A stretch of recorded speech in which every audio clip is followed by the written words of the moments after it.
tell me a bit about your game, Antichamber. So Antichamber is a psychological first-person exploration puzzle game set within an Escher-like world. So it's like running around in the art of MC Escher. The brain-breaking part about it is that there's so many video game conventions out there. Like, if you have to get over, I'm probably gonna spoil something. Spoiler alert. If you have to get over a big gap, you have to jump over it. But if you jump over it, you can't ever possibly get over it. So tell me about, I guess, breaking conventions and setting up new ones. So I'd been playing games for 20 years, and I wasn't really getting wowed by all kinds of new graphics. I was like, oh, this is pretty much the same game as something that I played, 5 or 6 years ago. I want to see if I can do something new. And with the conventions, you're always getting people talking about immersion. And I was playing Portal, thinking, this is really immersive, except for when I fall into one of the lava pits and I die. And then I just teleport straight back. That's game logic. That's completely ripped me out of the world. There's no story explanation for that. I want to try and make a game that doesn't have death.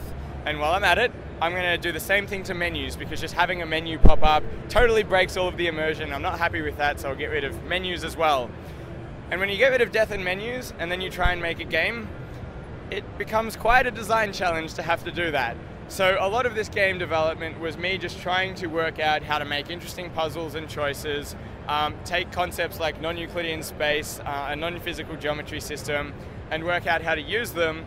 And in that example that you gave, if I had a normal game, I would jump, I would fall down, I'd land on spikes, I'd teleport back. In this game, that's still a valid path. You've jumped, you've failed according to conventional game logic, but in this game it's like, no, it's okay, at least you found this other path, maybe go down there.